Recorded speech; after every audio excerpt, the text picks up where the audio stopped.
Part 1. The Unlikely Meeting. The old wooden stairs creaked under Maya's feet as she climbed to her new bedroom. It was her 7th foster home in 4 years, and at 16 she had learned not to get too comfortable anywhere. The Thompson family seemed nice enough, but Maya had heard that before. She placed her single backpack on the bed and looked out the window at the endless prairie that stretched beyond the small town of Cedar Falls. Mrs. Thompson knocked softly on the door. "Maya, honey, dinner's ready. We're having your favorite, spaghetti and meatballs." Maya almost smiled. Every foster family seemed to think spaghetti was every kid's favorite food. She wasn't complaining, though. After 3 days of crackers and peanut butter at the group home, anything warm sounded amazing. At dinner, Mr. Thompson explained where they lived. "We're right on the edge of the Pine Ridge Reservation," he said, pointing toward the window. "Beautiful country out there. Lots of history, too. The native families have been here for generations." Maya nodded politely, though she wasn't really listening. She had learned to tune out the getting-to-know-you conversations. They rarely led anywhere permanent, but something about this place felt different. Maybe it was the way the evening light painted everything gold, or how quiet it was compared to the city. That night, Maya lay in bed listening to the wind through the grass and felt something she hadn't experienced in years: peace. The next morning, Mrs. Thompson was already gone to work at the local clinic. Mr. Thompson worked nights at the grain elevator, so he was sleeping. Maya found a note on the kitchen table. "Help yourself to breakfast. The walking trails are beautiful if you want to explore. Stay safe. Janet?" Maya grabbed an apple and a bottle of water. She had always been a walker. In every foster home, every group facility, walking was her escape. It gave her time to think, to process whatever chaos was happening in her life. She pulled on her worn sneakers and headed out the back door. The trail behind the Thompson house wound through tall prairie grass and scattered oak trees. Maya could see for miles in every direction. It was so different from the cramped apartments and busy streets she was used to. Here, she could actually hear herself think. The morning air was cool and clean, filled with the scent of wildflowers, and something else, something that reminded her of campfires. As she walked, Maya thought about her life. She couldn't remember her parents clearly anymore. She had been only 5 when they died in the car accident. Since then, it had been a parade of temporary homes, social workers, and well-meaning adults who promised things would get better. Some families tried harder than others, but somehow Maya always ended up being moved along. Too quiet, they said. Too independent. Too difficult to connect with. The truth was, Maya had simply learned not to expect much from people. It hurt less, that way. But she had never lost her curiosity about the world around her. She noticed things, like how Mrs. Thompson's hands shook slightly when she was nervous, or how Mr. Thompson hummed old country songs while he worked in the garage. These small details helped her understand people, even when she couldn't quite trust them. The trail curved to the right, following a small creek. Maya could hear water trickling over rocks somewhere ahead. She had been walking for about an hour, and was thinking about turning back when she saw it. A wooden sign, weathered and carved with symbols she didn't recognize. Below the symbols, in English, it read, "Pine Ridge Reservation, respect the land, honor the people." Maya paused at the sign. She had never been on a reservation before. In fact, she realized she didn't know much about Native American culture at all. Her education had been choppy, moving from school to school, and somehow that history had never been covered in depth. She felt a flutter of curiosity, the same feeling she got when she found a new book or discovered a hidden path. She decided to keep walking, just a little further. The trail continued beyond the sign, winding through a grove of cottonwood trees. The air seemed different here, older somehow, full of stories she couldn't quite grasp. Maya had always been sensitive to places. She could sense when a house had been happy or sad, when a room had seen arguments or laughter. This place felt sacred, like a church, but without walls. The path climbed a gentle hill, and at the top, Maya could see a small valley spread out below her. There were a few houses scattered in the distance, smoke rising from chimneys. Gardens and corrals dotted the landscape. It looked peaceful, like a place where families had lived for a very long time. Maya felt a strange longing, though she couldn't name what she was longing for. She sat on a fallen log to rest and drink some water. The sun was getting higher, and she knew she should head back soon. Mrs. Thompson would be home from work in a few hours, and Maya wanted to be there when she arrived. It was a small thing, but showing up when expected was one way she tried to prove she wasn't trouble. As she stood to leave, Maya heard something that made her freeze. It was faint, carried on the wind, but unmistakable. Someone was calling for help. The voice sounded weak, desperate. Maya looked around, trying to figure out where it was coming from. She called out, "Hello, where are you?" and listened carefully. The response came again, clearer this time. "Help, please. Down here." The voice was coming from somewhere ahead, deeper in the trees. Maya's heart began to race. Every instinct told her to run back and get help, but something stronger pulled her forward. What if someone was really hurt? What if waiting meant the difference between life and death? Maya had learned to be cautious over the years. She had been taught about stranger danger and staying safe. But she had also learned to recognize genuine distress, and this voice carried real fear and pain. She took a deep breath and followed the sound, moving carefully through the underbrush. The trees grew thicker as she moved away from the main trail. Branches caught at her clothes, and she had to push through tangles of berry bushes. The voice called out again, closer now, and Maya realized it was coming from below her somehow. She crept forward and gasped when she saw it, a deep ravine hidden by the thick vegetation, cutting through the forest like a scar. At the bottom, about 12 feet down, an elderly man was sitting against the rocky wall. Even from above, Maya could see that something was wrong. His leg was bent at an odd angle, and his face was pale with pain. He looked up when he heard her moving through the brush. "Thank goodness," he said, his voice stronger now that he knew someone could hear him. "I was beginning to think I'd spend the night down here." He tried to smile, but Maya could see the worry in his eyes. "I'm Joseph Crow Feather. I was gathering medicine plants for my granddaughter's ceremony when the edge gave way. Been down here about 2 hours now." Maya knelt at the edge of the ravine, her mind racing. This was bad. Really bad. The man, Joseph, was clearly hurt, and the walls of the ravine were steep and crumbling. Even if he hadn't injured his leg, climbing out would be dangerous. And with an injury... Maya looked at the sky. It was past noon now, which meant night was only about 6 hours away. October nights in South Dakota got cold, especially for someone who couldn't move around to stay warm. "I'm Maya," she called down to him. "How badly are you hurt? Can you move at all?" Joseph tried to shift position and winced. "My ankle's broken, I think. Maybe my leg too. I can't put any weight on it." He paused, studying Maya's young face. "You need to go get help, child. This isn't a place for someone your age to be taking risks." But even as Joseph spoke, Maya was already assessing the situation.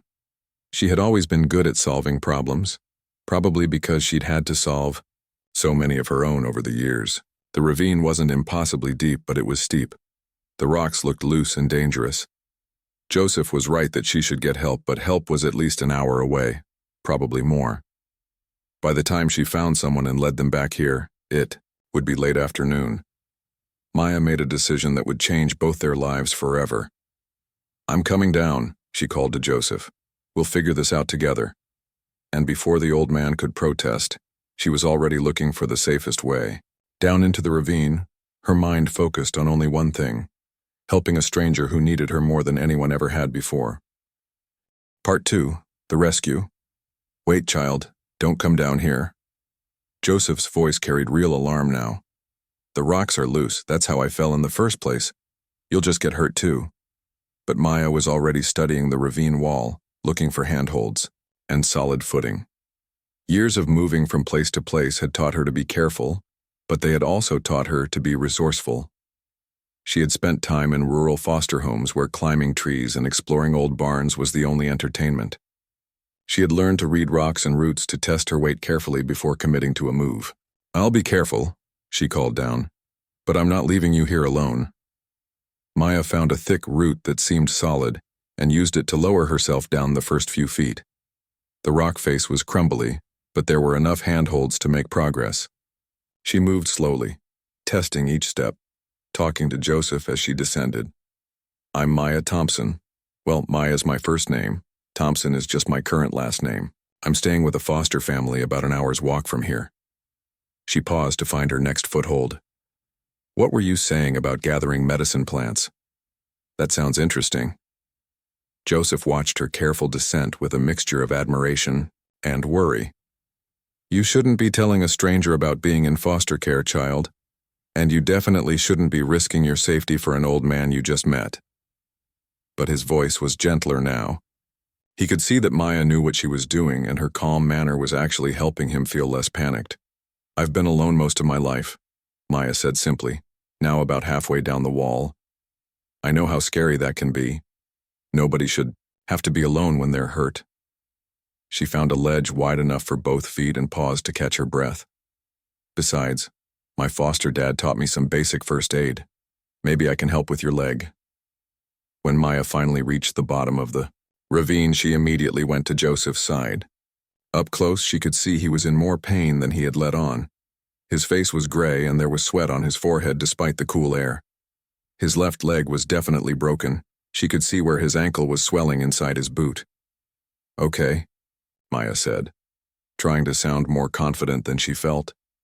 "First things first, we need to keep you warm and figure out how to get you out of here." She looked around the ravine. It was sheltered from the wind, which was good, but the walls blocked most of the sunlight. It would get cold fast once the sun started setting. Joseph studied this serious young woman who had literally dropped into his life. "You know, most people would have run for help by now. Why did you come down here instead?" Maya was already gathering loose rocks to make a more comfortable seat for Joseph. "Because help is at least 2 hours away round trip, maybe more. And you said your ankle might be broken. People can go into shock from pain and cold. I've seen it before." She didn't mention that she had seen it when her foster brother Tommy had fallen from a tree 3 years ago, and how scared she had been watching him turn pale and shaky before the ambulance arrived. That had been her first lesson in how quickly things could go wrong when someone was hurt and alone. Maya helped Joseph lean back against a more comfortable spot on the ravine wall. "Tell me about the ceremony you mentioned, the one you were gathering plants for." She had learned that keeping injured people talking helped prevent them from going into shock, and she was genuinely curious about Joseph's life. Joseph's eyes lit up a little, despite his pain. "My granddaughter Lucy is turning 13 next week. In our tradition, that's when a girl becomes a young woman. We have a ceremony to honor that transition, and part of it involves traditional medicines, plants that have been used by our people for generations." He gestured weakly toward a small pouch that had spilled open when he fell. "I was looking for sage and sweetgrass. Lucy specifically asked me to find them myself because she wanted her ceremony to include plants gathered by someone who loves her." Maya felt her throat tighten unexpectedly. The idea of having a family member who loved you enough to spend hours searching for special plants, who cared enough to make your ceremony personal and meaningful, it was something she had never experienced. "That's beautiful," she said softly. "She's lucky to have you." Joseph watched Maya's face change as she spoke. "What about you, child? Do you have family who celebrate your milestones?" Maya was quiet for a moment, focused on arranging loose stones to block the wind. "Not really," she said finally. "I mean, the Thompsons are nice, but I've only been there a week. And before that," she shrugged. "Foster families don't usually stick around long enough for big celebrations." The old man felt his heart squeeze. This brave young woman who had risked her safety to help him was living without the very thing he treasured most: family connections, traditions, people who knew her story. "Well," he said gently, "maybe that's about to change." Maya looked up at the sky. The sun was definitely lower now, and the temperature was starting to drop. She made a decision. Mr. Crowfeather, I need to try to get you out of here before it gets dark. But if that doesn't work, I'm going to make you as comfortable as possible and then go for help. Either way, you're not spending the night alone. She examined the ravine walls again, this time looking for a way to help Joseph climb out. The side she had come down was the least steep, but it would still require using both legs to climb. With his ankle broken, that wasn't going to work. Maya sat back on her heels thinking. What if we made a rope? She said suddenly. I could. Tie my sweatshirt to yours, maybe add your jacket. That might give you something to hold on to while you used your good leg to climb. Joseph looked doubtful. Child, I'm not sure I have the strength for that. And what if the clothes tear? You'd be stuck down here too. Maya was already taking off her sweatshirt. Then we'll both go for help together when morning comes, but let's try this first. She tied the arms of her sweatshirt tightly around the arms of Joseph's jacket, testing the knots. The makeshift rope was maybe 8 feet long, not enough to reach the top, but it might help bridge part of the gap. Working together, they positioned Joseph at the base of the least steep section of the ravine wall. Maya climbed up about 6 feet and braced herself against a solid rock outcropping. Okay, I'm going to lower this down to you. Wrap it around your chest and under your arms, not around your hands. If you slip, I don't want you to lose your grip. Joseph looked up at this 16-year-old girl who was trying to save him and felt a profound sense of wonder. In his 78 years, he had seen many acts of courage, but most of them came from warriors and hunters, people trained to face danger. This child had stumbled upon a stranger in trouble and immediately put herself at risk to help. In his culture, such selflessness was the mark of a true leader. The first attempt didn't work. Joseph managed to get about 3 feet up the wall before the pain in his leg became too intense and he had to stop. Maya lowered him back down carefully, her arms straining from supporting his weight. It's okay, she said, though she could see the disappointment in his eyes. We'll try something else. By now, the sun was casting long shadows across the ravine floor. Maya knew they were running out of time. If they were going to get Joseph out of here today, it had to be soon. But looking at his pale face and the way he was favoring his injured leg, she was starting to accept that climbing wasn't going to work. Mr. Crowfeather, she said gently, I think I need to go for help, but I'm going to make you a shelter and a fire first. You're not going to freeze down here, I promise. Joseph tried to protest, but Maya was already gathering fallen branches and leaves. Her movements were quick and efficient, like she had done this before. I lived with a family in Montana for 8 months, she explained as she worked. They were into camping and survival stuff, thought it would teach me self-reliance. She built a simple lean-to shelter against the ravine wall, using branches and piling leaves on top for insulation. The dad made me practice building fires until I could do it in the rain. I hated it then, but I'm grateful now. Maya gathered dry bark and small twigs, arranging them carefully in a small depression she scraped in the dirt. She had learned to always carry waterproof matches in her pocket, another survival tip that had seemed silly at the time. Within minutes, she had a small fire burning, the smoke rising straight up in the still air. There, she said, helping Joseph move closer to the warmth. This will keep you warm and help people find you if I get lost coming back. She gave him her water bottle and the apple she had brought for her walk. I'm going to run now, but I'll be back with help before midnight, I promise. Joseph caught her hand as she started to stand.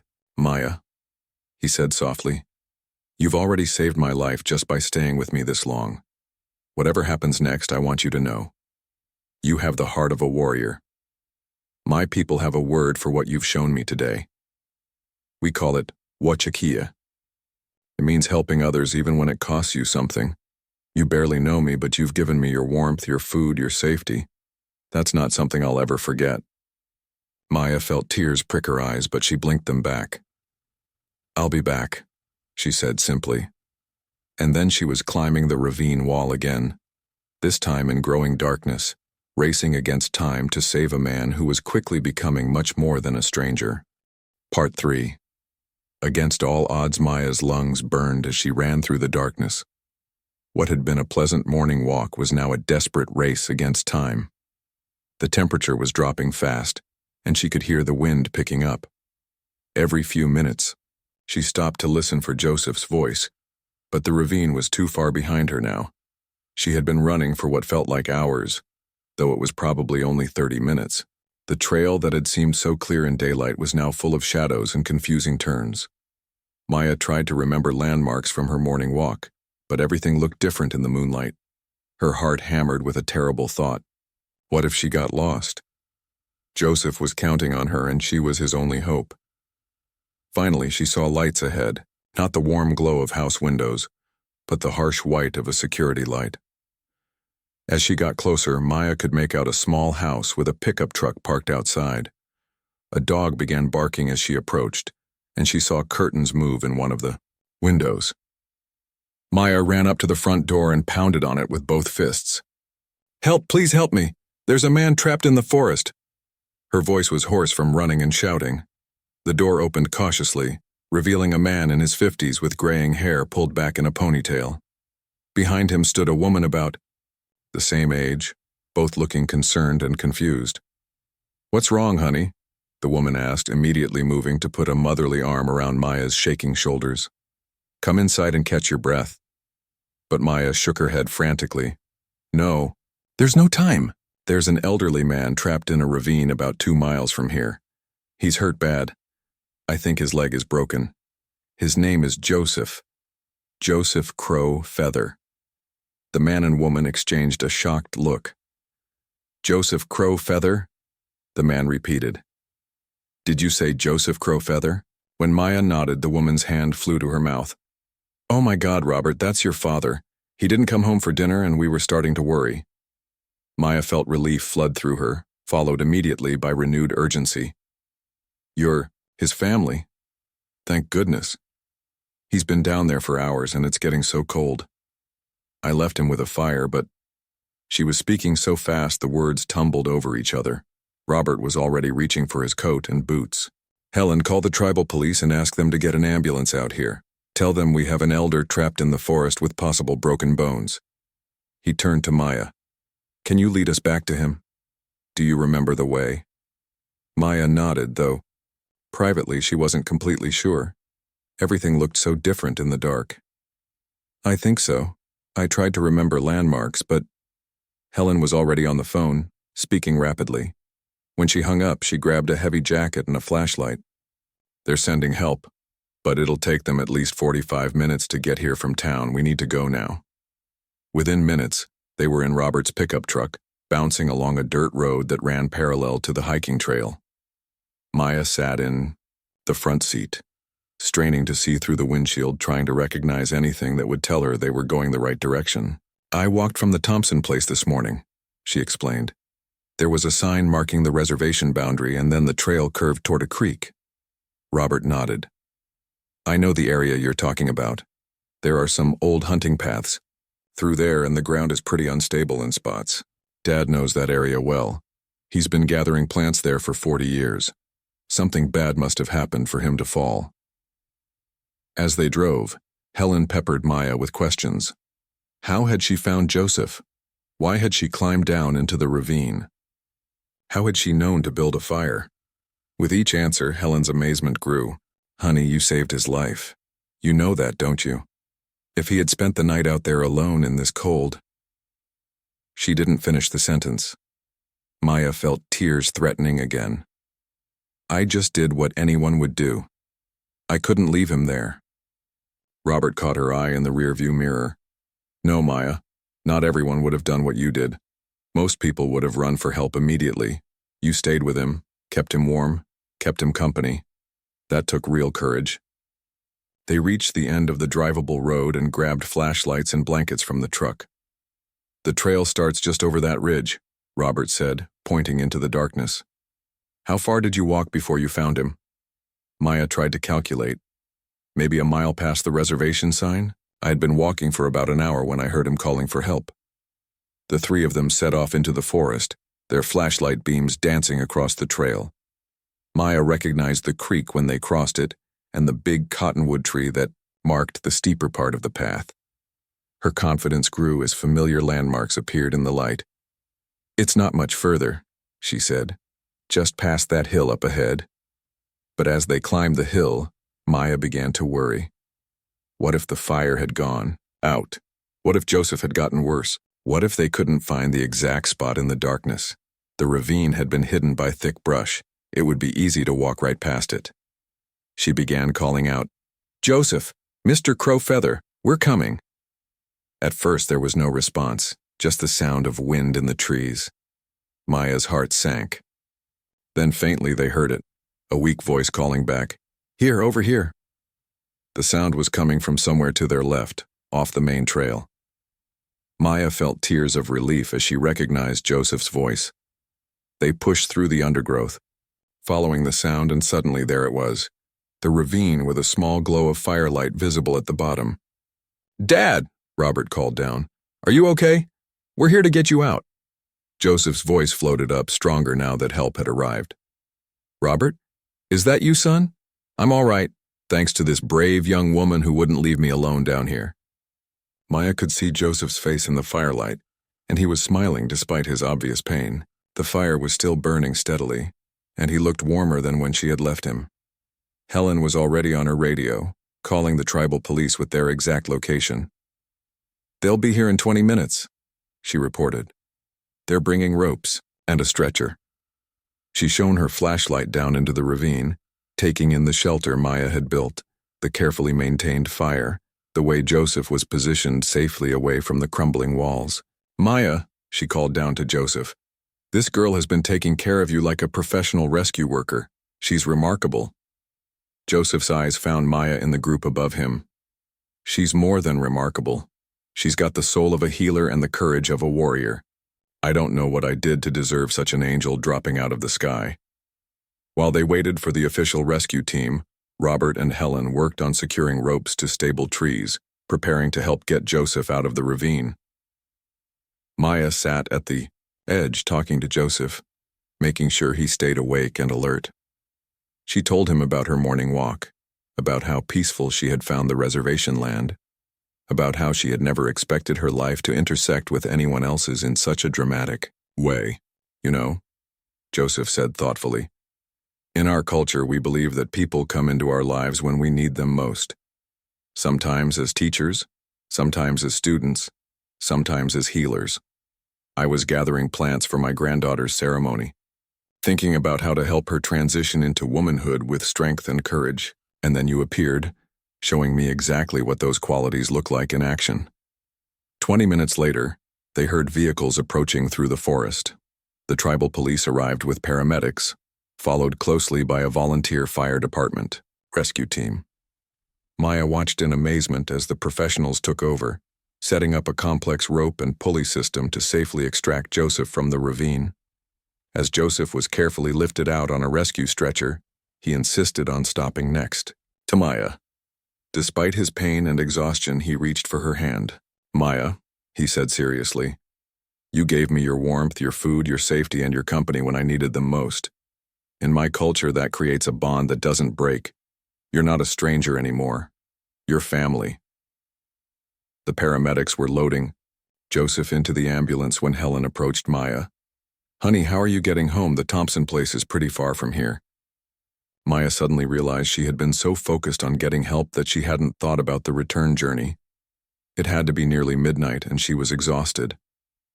"I can walk," she said, though the thought of the long trek home in the dark was daunting. Robert shook his head immediately. "Absolutely not. Helen and I will drive you home. It's the least we can do." As they walked back toward the truck, Helen asked gently, "Maya, is there anyone we should call? Anyone who's worried about you?" Maya thought about the Thompsons, probably asleep and unaware she had ever left the house. "They don't really know me well enough to worry yet," she said honestly. "I've only been there a week." Helen and Robert exchanged another look, this one filled with understanding. They were beginning to piece together the story of this remarkable young woman who had appeared in their lives like a guardian spirit. As they drove Maya home through the quiet night, she watched the lights of the ambulance disappearing toward the hospital. She had no way of knowing that word of her rescue was already spreading through the reservation community, or that by morning, everyone would know the story of the foster girl who had risked everything to save one of their most beloved elders. All she knew was that for the first time in years she had. Part 4.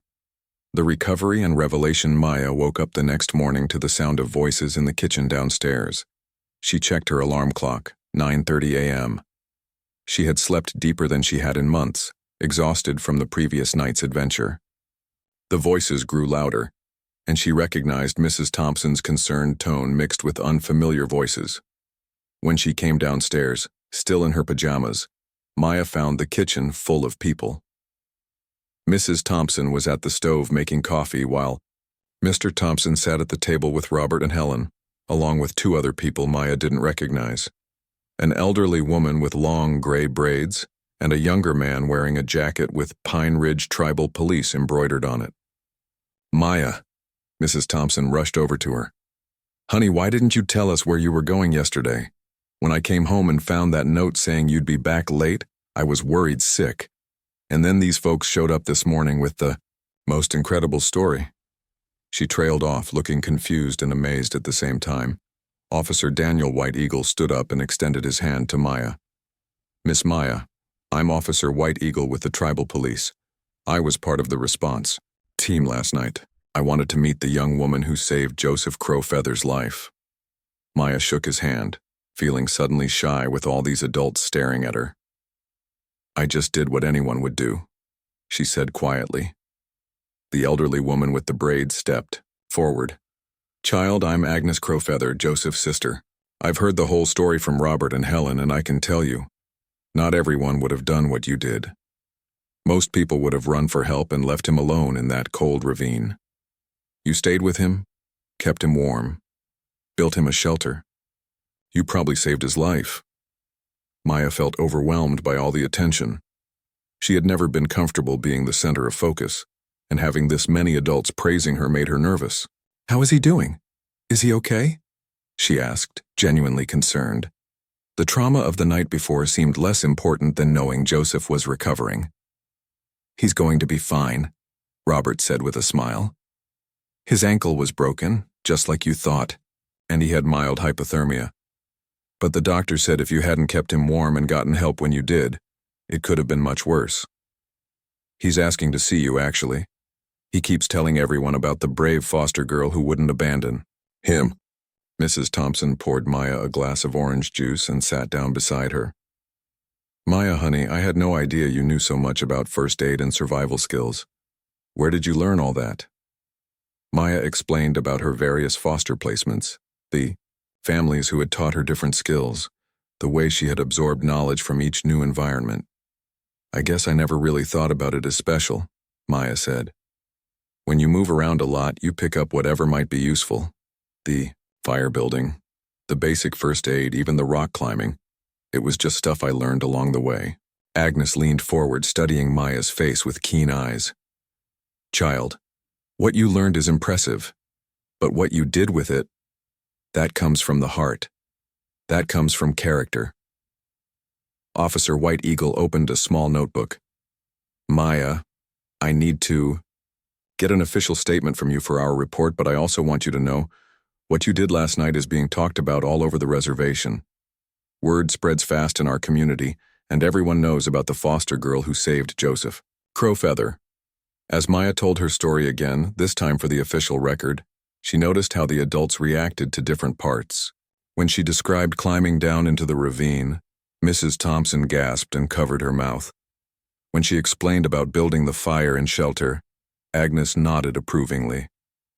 When she talked about running through the dark forest to find help, Officer White Eagle shook his head in amazement.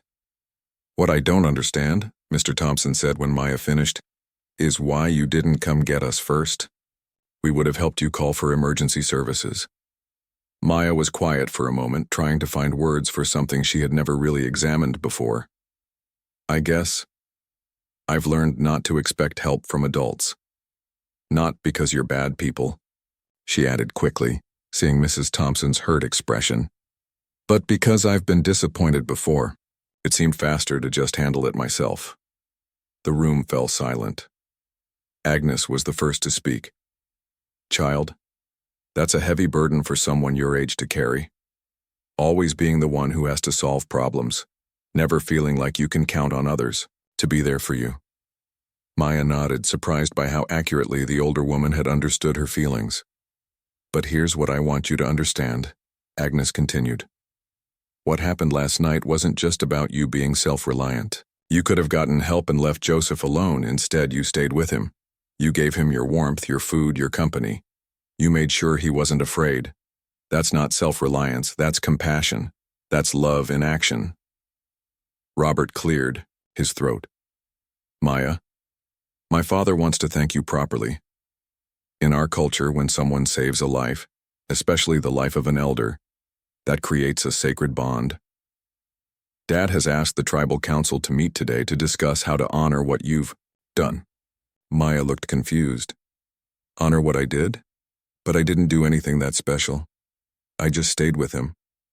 Officer White Eagle smiled. Maya, you've been in the system long enough to know that most people don't go out of their way for strangers. What you did was extraordinary, even if it doesn't feel that way to you.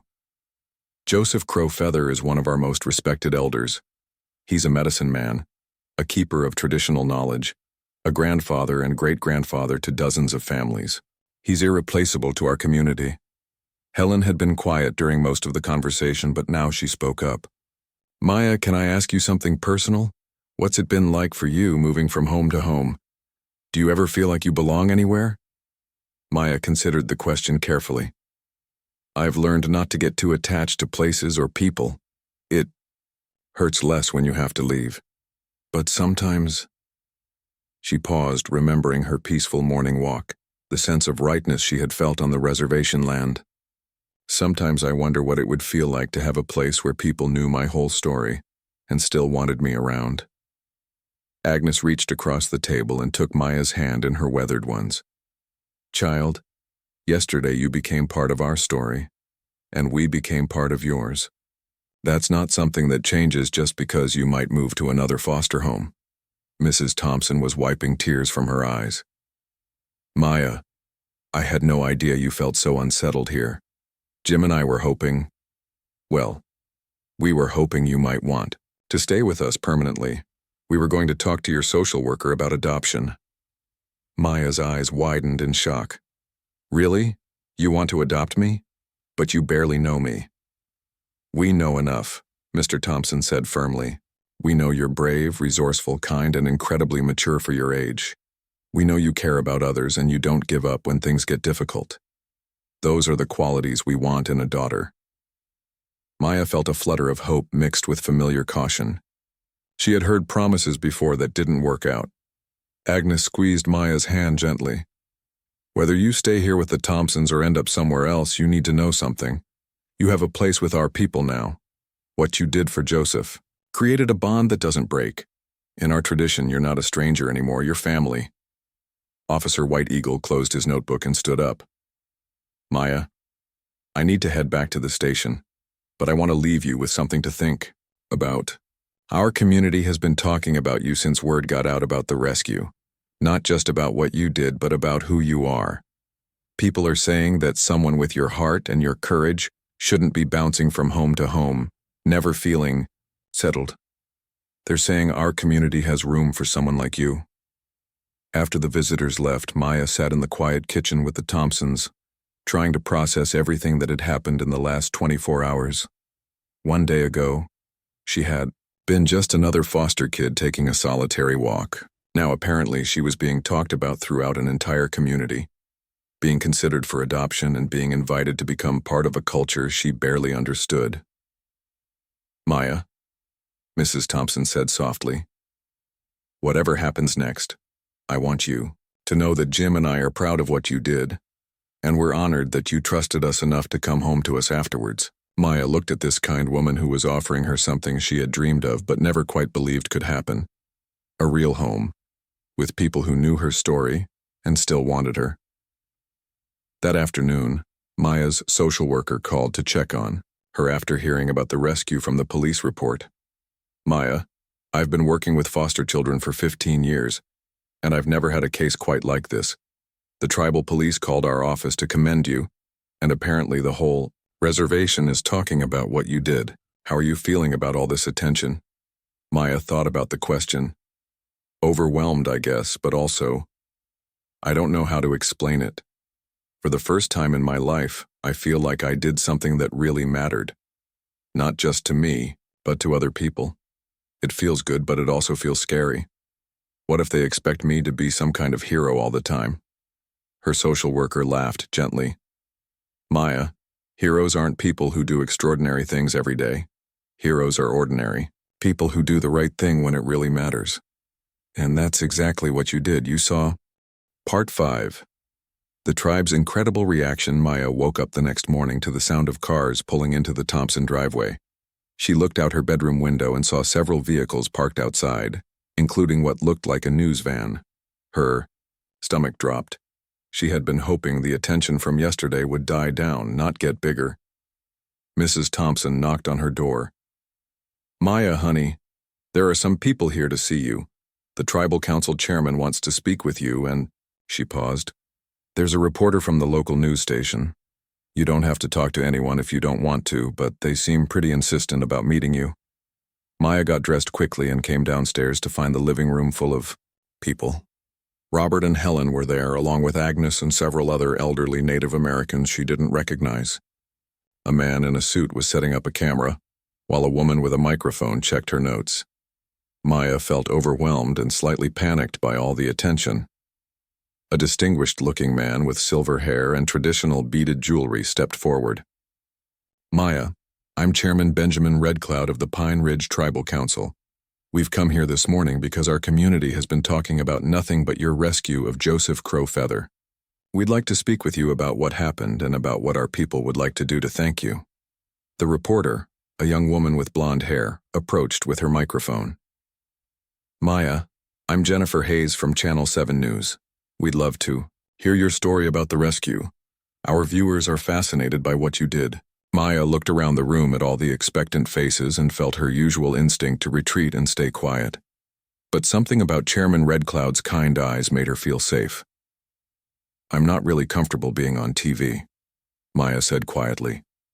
And I don't think what I did was as big a deal as everyone is making it out to be. I just helped someone who was hurt.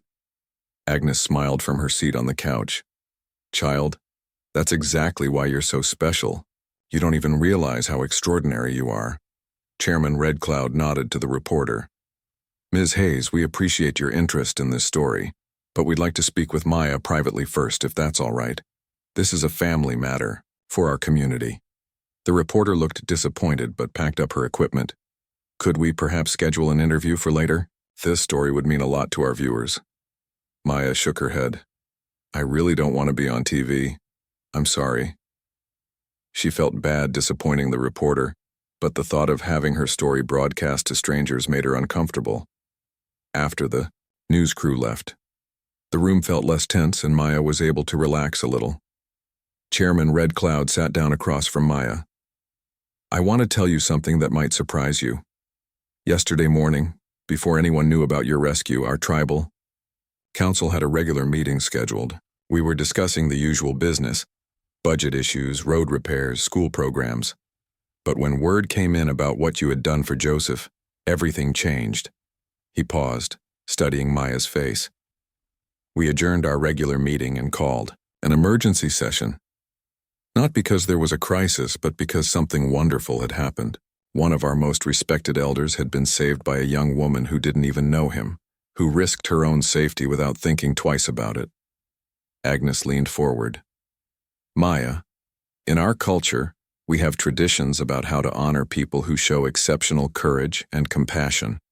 Usually these ceremonies are for members of our own community, but what you did was so remarkable that we want to do something that hasn't been done in over 50 years. Maya felt nervous about where this conversation was heading.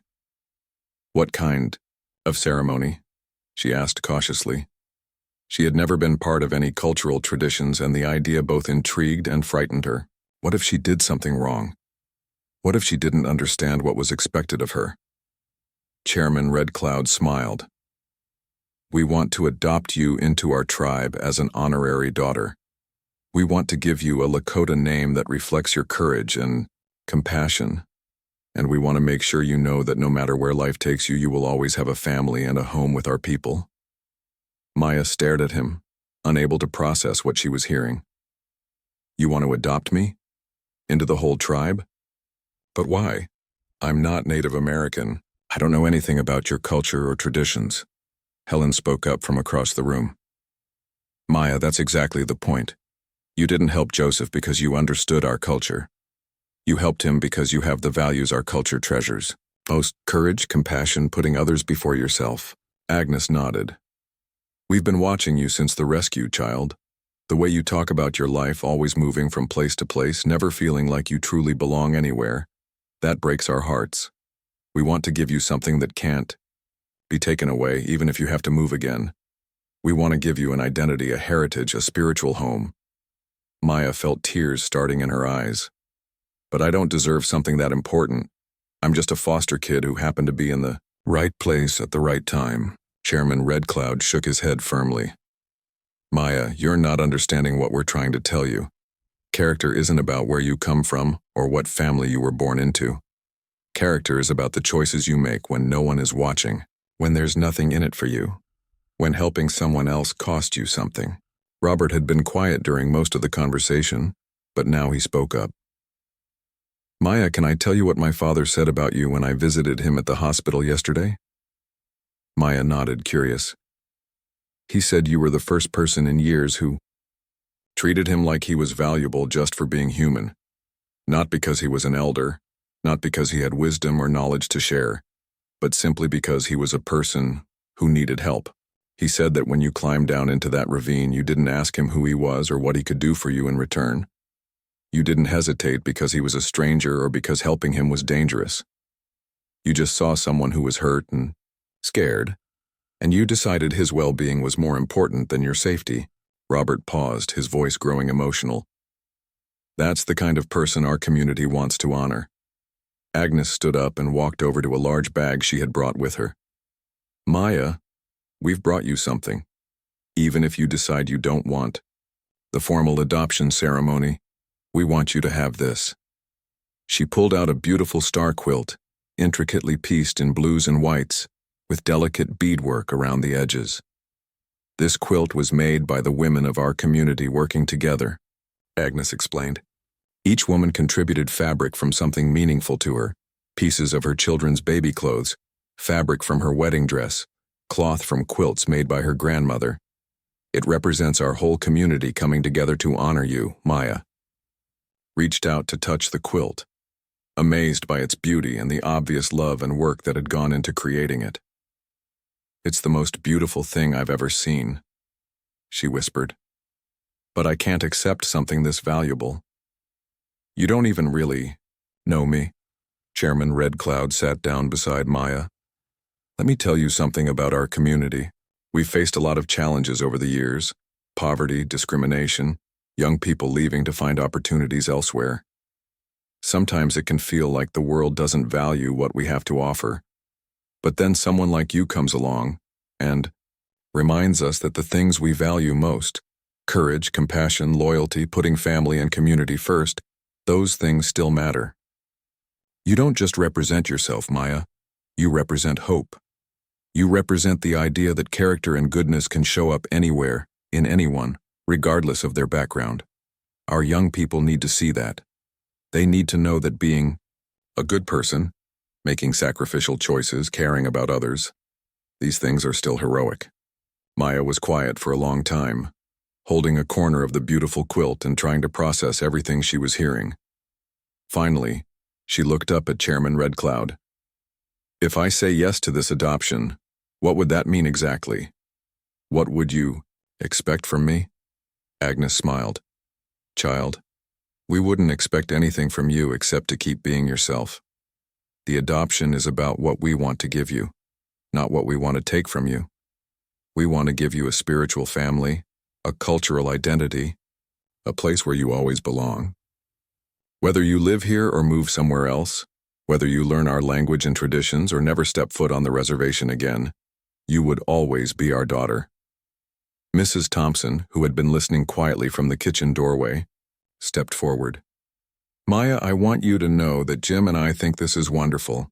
If you decide to accept this honor, it doesn't change our desire to adopt you legally. We just want you to have as much love and support as possible. Maya looked around the room at all these adults who barely knew her, but were offering her something. She had dreamed of her entire life, a sense of belonging, of being valued, of having a place in the world that was hers by right, rather than by temporary arrangement. What would my Lakota name be? She asked quietly. Agnes's eyes lit up. We've chosen the name Wingyang Washte Changteshka. It means good-hearted woman. But we would also call you Tachesha Owichakie, she who helps others. Both names honor what you did for Joseph, but more importantly, they honor who you are as a person. Chairman Red Cloud leaned forward. Maya, I want to tell you about the ceremony we're planning, if you're willing.